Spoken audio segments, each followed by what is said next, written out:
Yo, how's it going, everybody? It's MacklinGaming, and we're in the doldrums of summer. There's not much going on with new releases or like news stories for video games right now. I'm still playing the Erdtree DLC, Shadow of the Erdtree. I actually just beat the last boss earlier this week, and I'm trying to play through it a little bit with a different character, with like a second character. And I don't know if I'll make it all the way through again, but I just can't stop playing Elden Ring. Again, it's so good. This DLC is insane. So I'll still have my boss tutorial videos coming out on shorts. But in today's video, I just wanted to look back on my whole life in video games. And, you know, I've always had many passions and hobbies, and I've done many things like play a lot of sports and also music and instruments like the drums. But video games have always been there as well, you know. So I just wanted to make a little video going back on like what games were my favorites growing up and what games were the most influential for me, and you know how I got here to make this channel today. It all started back in the early 90s in a nice little suburb, you know, classic upbringing, classic childhood. And like I said, always been into sports and other things. But I remember at the youngest, earliest age of like 5 or 6, from as early as I can remember, I always had a Game Boy. My parents got me like the fat red Game Boy, original Game Boy, with like the disgusting green screen on it. And so that Game Boy had a packing game, Super Mario Land, which I know a lot of people don't enjoy. It's not a Shigeru Miyamoto game. You know, it's the first Mario game I played on a Game Boy. So for me, Super Mario Land is like definitely a little bit nostalgic and sentimental, even though it's not like a great Mario game really. But I remember playing through that. I could only get up to like level 6. I could like barely beat the underwater level, and after that I would just die.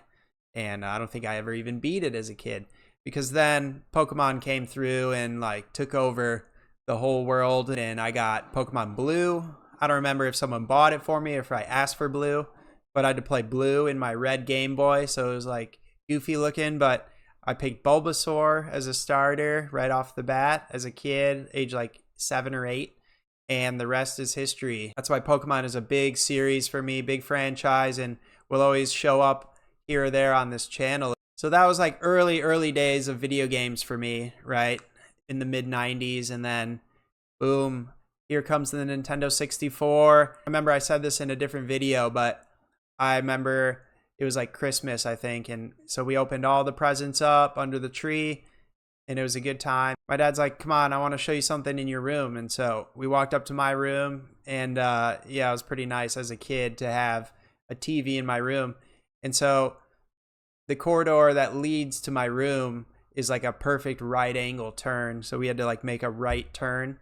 And as soon as I turned, I could see down into the hallway into my room. I could see the TV, and it was Super Mario 64 on the screen. My dad like set it up and started it up. So Mario had jumped out of the green pipe, you know, and he's looking around, and you can hear the birds chirping and stuff, and see Peach's castle there. And I was like just absolutely blown away by, you know, the 3D graphics. I didn't realize as a kid like this was it. This is the first time anyone's seen anything like that. And it was certainly the first time for me as well. That planted a seed for me of like 3D gaming is just king. It has that nostalgic feel to it. And even like Nintendo 64 graphics for me are still great.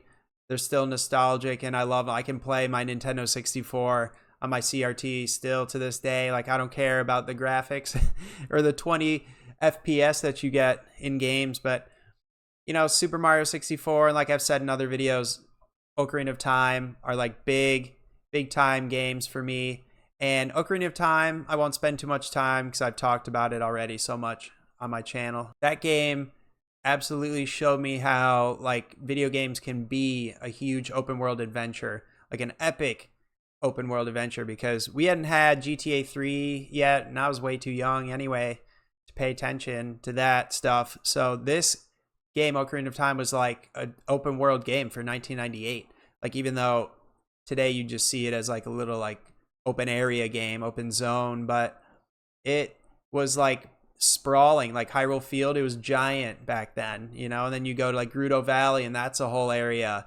And so that was like the beginning for me for like how amazing open world video games can be, like big adventure games. So that's why Ocarina of Time has like always been my #1 favorite game. Moving on from there, I ended up, growing up and becoming a little teenager. And by the time like 2002, I remember like Ruby and Sapphire Pokemon came out. I was not interested by then. So, I'm already like a little pre-teenager and uninterested in Pokemon. Nintendo's like not cool anymore to me. So I've grown up a little bit. And what I did want though was a PS2 at this time. I remember I got a PS2 to play like Madden and stuff, like 2K, 2K1. So like way back in the day, I was really into sports. So I was into sports games and stuff. I'll still play some FIFA here and there. As I got even a little older than that, my friends would play Hitman on the PS2. So Hitman Contracts is a huge game for me. I love that game. It's so fun. The Hitman series as a whole, Blood Money came out on the Xbox 360 later on, and we would play that as well. So big fan of Hitman games. But yeah, I had a PS2 in that era most of the time. And I actually had a original Xbox as well at my dad's house, and we had GTA Vice City. So that was my first GTA game. It was Vice City on the original Xbox. And I remember all I would do is start it up and just try to get as many stars as possible, like 5 stars, and have the cops chase you around and like try to survive. And then you would die and then start over. And I knew the cheats to get like all the weapons and stuff. So that was like what I thought the game was about as a kid. It's so funny. Like now I know there's actually good writing and acting and good campaigns in GTA games. But Vice City was a banger back then, and it still is. I'm super looking forward to GTA 6 with Florida again, Vice City again. So let's go next year, hopefully. Moving along, I was like the least into video games that I've ever been in high school. Like I just wasn't playing that much stuff until one huge game came around and my friend started talking to me about it, and it like reignited that feeling that I had when I played Ocarina of Time way back. Like this is like 6 years later. My friend got his hands on Oblivion, Elder Scrolls 4 Oblivion, and that like, blew our minds how you could pretty much do anything you wanted in this world. You could be nice to people. You could like kill all the townsfolk if you wanted, and you can do all these quests and like go into people's houses and steal stuff. Like back then that was unheard of. Like I could not believe this, realism in a fantasy world. So I picked up an Xbox 360 and I started playing Oblivion, and that game absolutely like blew my mind and captured my imagination. So Oblivion is another game. That game like got me back into video games, and like really got me into true open world gaming. Cause like I said, I played Vice City, but I just like played it as a little arcade game to like get chased by the police and do violence and shit, but Oblivion was like, the music was insane. I was like, this is unbelievable. I was just playing every quest line and trying to beat the whole game. That was like the first big open world game like that just sucked me in. So that's why I'm a huge Bethesda fan to this day. And going on years after that, it was Skyrim. Like when I heard that there was going to be a sequel to Oblivion, I was all about that. And I was in college by then, and I waited for a midnight release for Skyrim, and I got the collector's edition, which you can see. This is hard to do on the camera. You can see Alduin's right there. If you're wondering, like, what is that dragon statue? It's from Skyrim. That was just an incredible release because there was hype for it, and it actually, delivered on every level and then some. Skyrim became a pop culture phenomenon. So I've got the tattoo and everything. I think it goes, right now it goes Ocarina of Time #1, and then Skyrim #2, favorite video games ever. And then after that, I'd have to think about it some more. But so Skyrim was huge in the early 2000s. And I also played Red Dead Redemption. So I got really into that series. And I kind of heard it was from the Grand Theft Auto people, Rockstar. And then I kind of got into Red Dead Redemption like more than GTA. I actually love that world and their take on the Wild West like more than I love inner city gang violence and stuff, you know. I love the Old West and the nature, and you know, Red Dead Redemption 1 was just a tragic story too. So what an awesome game back then to be playing. And I was also playing like Mass Effect and Fable too. All of these games I was playing on my Xbox 360. So yeah, Xbox 360 was my favorite era of Xbox, and I was all about it. You know, I loved it. But it got right up to like 2012 and 13 when I was really getting like passionate again about video games, pretty much more than ever. And I started to hear about Sony exclusive games, like The Last of Us came out. And I was like, oh, I can't play that on my Xbox. I was like, oh, screw this.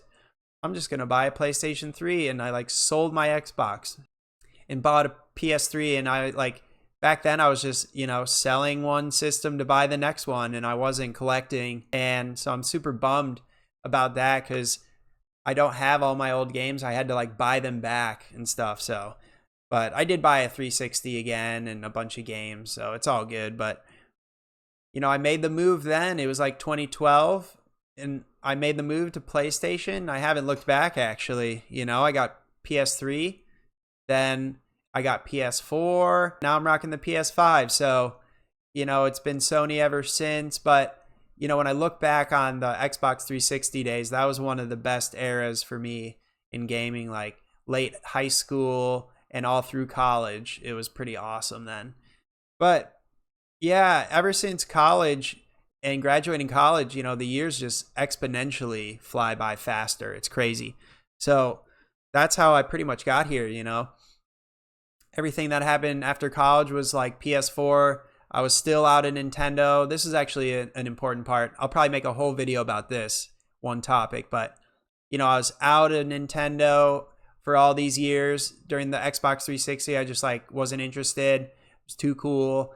And then bam, you know, the Switch gets announced, and more importantly, Breath of the Wild gets a trailer. And I saw this Breath of the Wild trailer, and you know, I thought back to Ocarina of Time and like how good that game was. And this looked like a new version, like an open world Zelda, which it absolutely was. Like, remember, the game hadn't come out yet, so I didn't know if it would be good or anything. But I was like, I think I have to buy this. And I, you know, showed up day one for the Switch launch day, got Breath of the Wild, and the rest is history on that as well. You know, that is an all-time game right there. So that got me back into Nintendo in 2017, and I've enjoyed the crap out of the Nintendo Switch life cycle, you know, 8 years later, so 7 years later. So that's like my whole backstory there on video games and how I've gotten here. And, you know, I still have many other passions and hobbies, but video games is definitely one of my favorites, so I'm going to keep it up. You know, the gaming industry is kind of crazy these days. It's all over the place, but we're still getting incredible games. Like, I can't believe some of the more modern games I've played on my PS5 or like in the last 5 years. So, you know, we're eating good still. Yeah, if you found this video interesting, leave a like, hit that subscribe button. I appreciate you guys, and I'll see you in the next one. Peace.